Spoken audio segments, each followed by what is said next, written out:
Don't doubt me. No, don't. Guys, I'm sorry.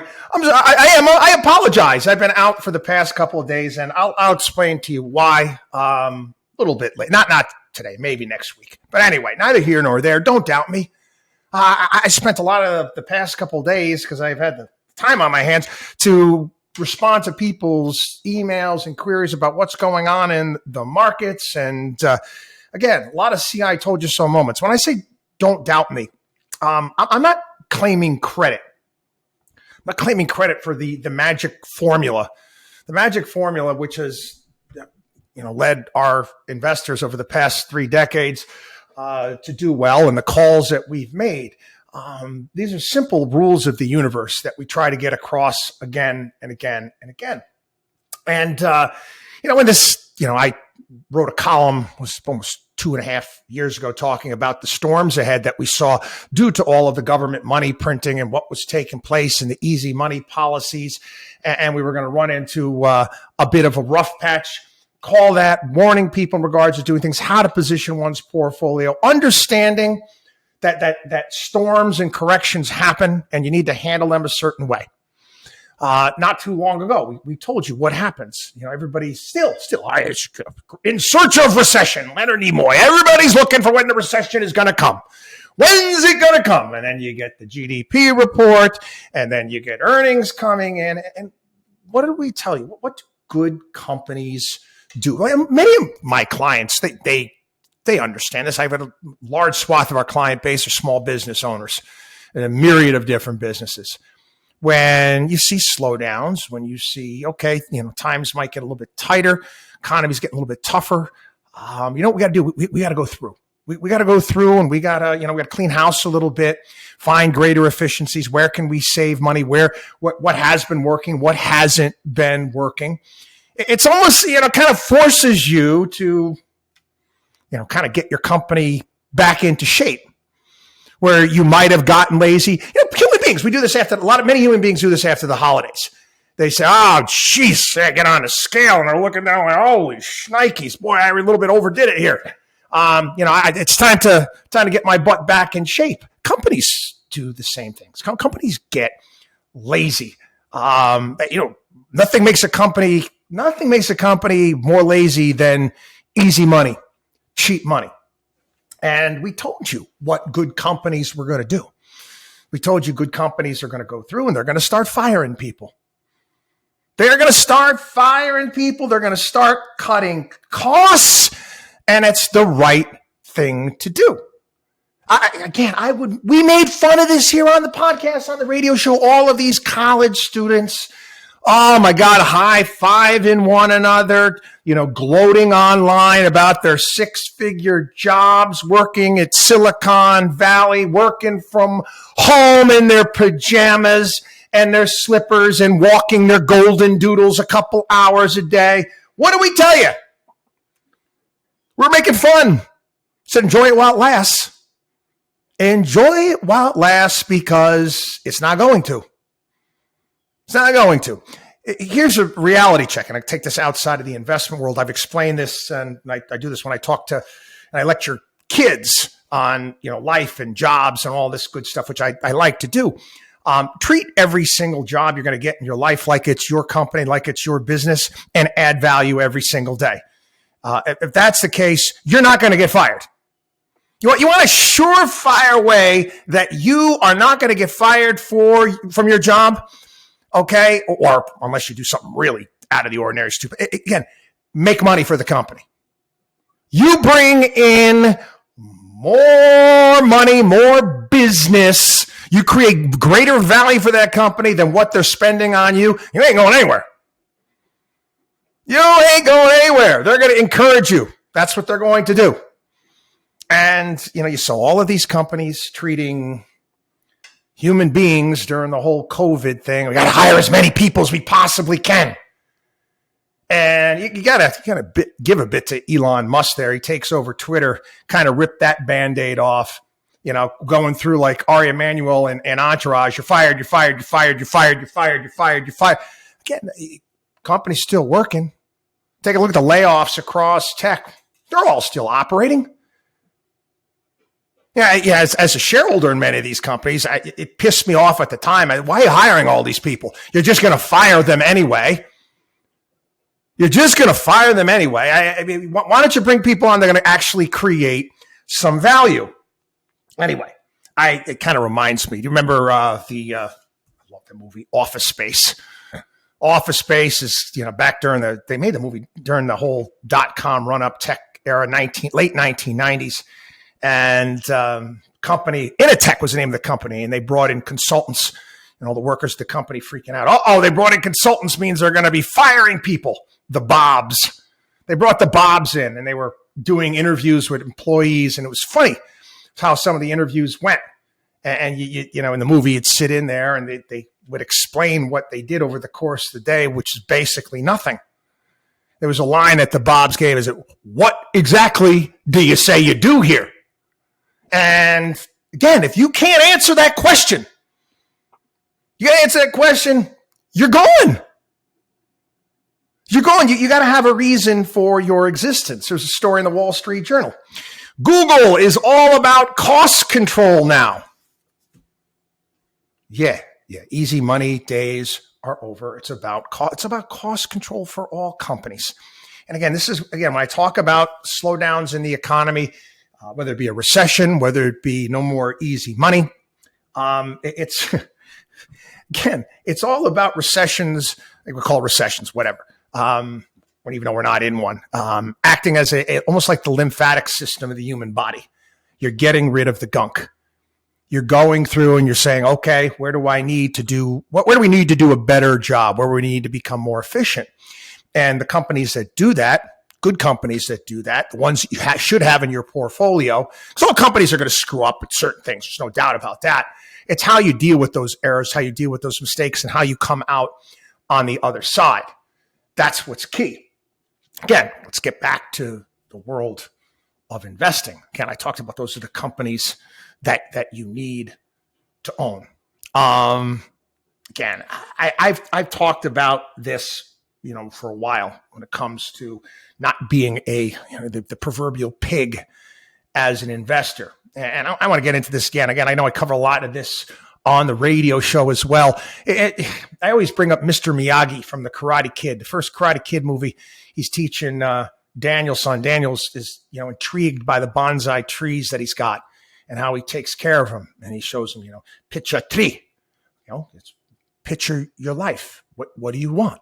Same thing. Cut here, snip there. And that's what you need to do with your portfolio. That's what you need to do with your portfolio. This is why we focus on fundamentally sound companies. Even fundamentally sound companies make mistakes, as Google did, as Amazon did, as Meta did, as many of these companies did, spending way too much money on nonsense. But they're fixing it. They're fixing it. Their ability to change direction and deal with those errors and change-ups in the market. I saw this. There was a story talking about Microsoft. Just getting back to my cut here, snip there. And the story is talking about Microsoft 10 years ago. If you invested $1,000 into Microsoft a year ago, your investment is worth $1,100 today. 5 years ago, it's $3,200 today. 10 years ago, $9,800. That's all well and good, but Microsoft over the past 10 years has been doing really smart things. Prior to that, again, way back in the day, they were killing it. Remember, they wanted to break up Microsoft? Think about that. They wanted to break up Microsoft. It was antitrust. They would get rid of Microsoft because it was become too powerful. Until, again, Microsoft got lazy. Its operating system started to suck. Remember Windows 2000? It was brutal, the crap they were putting out. We dumped the stock for a long period of time. It's just the Steve Ballmer years weren't good ones for Microsoft. But again, they were in such a position where they could ride out those mistakes for a period of time, even though the stock didn't do anything. I just wasn't sticking with it when I didn't believe in management and the fundamentals weren't any good. Again, when I talk about cutting here and snipping there, the need to tend to one's portfolio, kind of like Mr. Miyagi tending to his bonsai tree. And I saw this story. It kind of goes along with all of the picks and all of the pundits that I make fun of all the time. I call a young lady. We got to be at the same age. I don't know how old she was. She used to be, I mean, she's still on a lot. She is the chief Charles Schwab strategist out there. And about years ago, anyway, she's an attractive lady, this Liz Ann Saunders. And back in the day, I mean, their outfits that she wore, making fun of this on the radio show decades ago. She reminded me of a sorority on campus when I was back at college, back at Syracuse. Kappa Kappa Gamma. We used to call them Kappa Kappa Catholic. You know, she'd always have her little uniform on with the pearls and all that stuff. But she was a regular. I mean, she was on all the time. And they'd always be going to Liz Ann Saunders, what she see for the markets, what's she going to do. And again, I made fun of it back then, but again, she is, I guess she's seeing the Markowski investments light. I'm glad to see that. Liz, I am.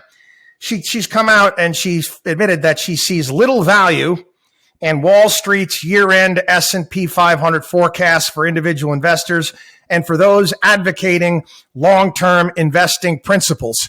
Holy crap! You're not going to see much of Liz anymore on TV because she's not doing buy, sell, or hold anymore. You know, she's on from time to time, but not like she used to.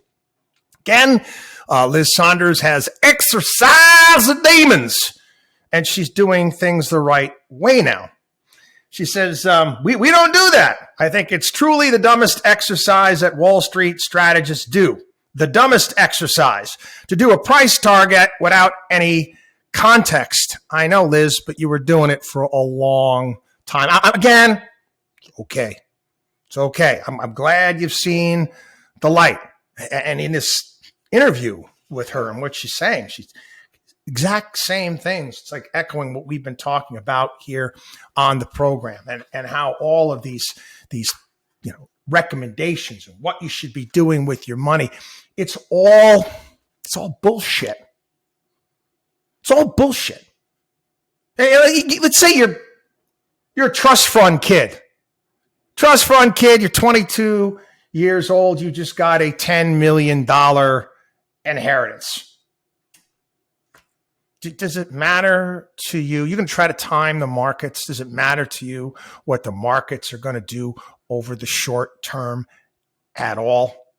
And you could do a juxtaposition in regards to somebody who is, retired or close to retiring, and they need to handle their money differently. You didn't notice that they never talk about these things on all of these business networks, all of this programming out there. This is why I try to explain to you it's all entertainment, people. It's all most of business program, not all, okay. Not all. So from time to time, you get some intelligent conversations out there. But again, even on some of my favorite programs, whether it be Squawk Box on CNBC, and I give kudos to that program as some of the best news reporting out there, not just business reporting. But when they start getting into what your picks are, I mute. I don't even feel like listening to it. I don't feel like listening to it because, again, we don't do that. Don't ask me. Actually, there was a lady last week. I think it was Joe Kernan asked her what her top stock pick was, and she kind of called him out. And she was like, Joe, I don't do that. And I was like, there's a good advisor right there. There's a good advisor because the good advisor is not going to give advice without, again, you're just throwing stuff up out there when everyone's situation is unique and different. Again, it was part of our financial independence top 20. Is you come to the realization that most of the business programming out there is just entertainment. You need to do what's best for you and your situation. However, again, the rules of the road always apply. The focusing on the fundamentals, the looking at management, not thinking of companies as stocks, but thinking of them rather as, you want to be a good company buyer, not a stock buyer. And that's what's going to make you successful. And again, I just mentioned Microsoft, and we'll end on this right here. Many times companies don't survive. They don't survive, periods of time where they get things wrong for that extended period of time. Microsoft was one of them. But again, this is what I'm saying. Fundamentals change, facts on the ground change. You have to change too. But, as soon as we told you, as soon as we saw all these tech companies like, layoffs are coming, cost cutting is coming, and it's not going to end. It's not going to end. You're taking a look at these blowout numbers. Oh my God, exceeded analyst expectations. Didn't exceed ours. We told you exactly what was going to happen. The companies got way too much blow. They went on a diet, and now they're back to being lean, mean, fighting machines, just like the great Dewey Oxberg, John Candy, Stripes. WatchDog on WallStreet.com.